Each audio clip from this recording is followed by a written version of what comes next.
ललित जी हैं सिलीगुड़ी से। शिव भाव के शिखर की तलहटी में समस्त संकीर्णताएं तिरोहित हो जाती हैं। शिव भाव के शिखर की तलहटी, ये पंक्ति जो है, ये जो अभी जिज्ञासा आई है, ये साहब श्री की लिखी हुई किताब जो है शिष्यानुभूति, उसी की पंक्ति है। साहब ने इसको इस संदर्भ में लिखा है कि शिव तक पहुंचना तो बहुत दूर की बात है, अगर शिव का भाव, उस भाव तक भी आपका मन पहुंच जाए तो क्या होता है।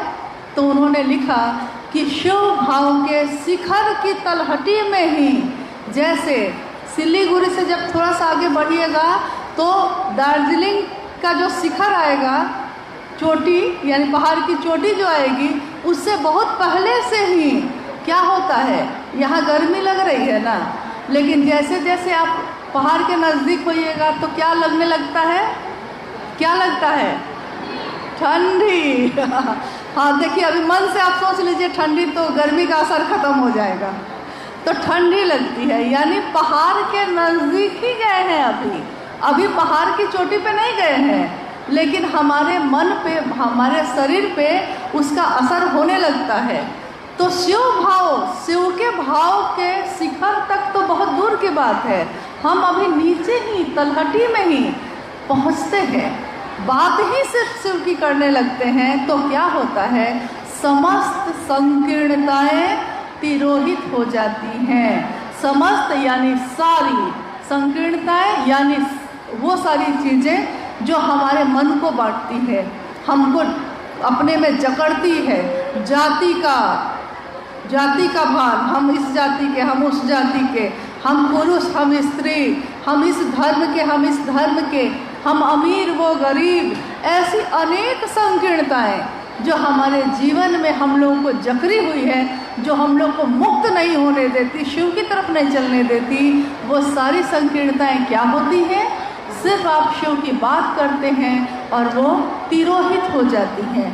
जैसे कपूर को रख दीजिए, जलाइए नहीं, रख दीजिए, और आप देखिएगा कि कुछ समय के बाद कपूर कहाँ गायब हो गया, हवा में घुल गया। यानी शिव की बनाई हुई दुनिया में शिव ने हर इंसान को एक जैसा पैदा किया है, सबकी रगों में वही खून बहता है, सबका दिल उसी तरह धड़कता है।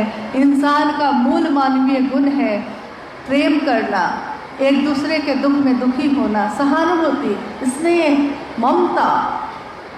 लेकिन हम अपने मूल गुण को भी भूलकर एक पशु के स्तर पे आ गए हैं। साहब श्री हरिंद्रानंद जी का ये उद्घोष कि आइए भगवान शिव को अपना गुरु बनाते हैं, ये उद्घोष उन्होंने आगे चल के कहा कि आओ चलें शिव की ओर। हम में से बहुत लोग जिन्होंने कहा कि शिव को कैसे भगवान को गुरु माने, नहीं होता, उन्होंने कहा 3 सूत्र करिए।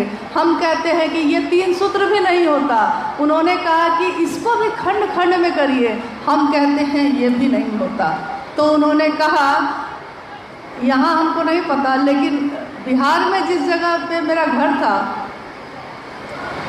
उस जगह पे एक कहावत है कि बांध द बंधवा द, सुना है कभी आपने, बांध द बंधवा द, घरे तक पहुंचा द, मतलब बांध भी दिए साहब, बंधवा भी लिए हम लोग उनसे, और अब अभी भी यही कहते हैं कि एकदम जो विद्यार्थी जो नहीं होते हैं हम लोग, कि कुछ भी करके नहीं हो रहा है, तो कहा कि वहाँ तक पहुँचा भी दीजिए। देखिए ये कौन कर सकता है कि वो कह सकता है कि आओ चले शिव की ओर, ये वही कह सकते हैं जो उस तरफ जा रहे हैं और जो हम लोगों को अपने साथ लेकर जाने का वादा करके चल रहे हैं। वादा है ये, पुकार है ये। साहब ने कहा ये मेरी पुकार नहीं है, ये मेरी आवाज़ नहीं है, ये जन जन की आवाज़ है, हर व्यक्ति की पुकार है कि वो कहता है कि इस संसार के हलचल में रह के भी मुझको वो शिव मिल जाए, मुझको वो शिव याद आ जाए।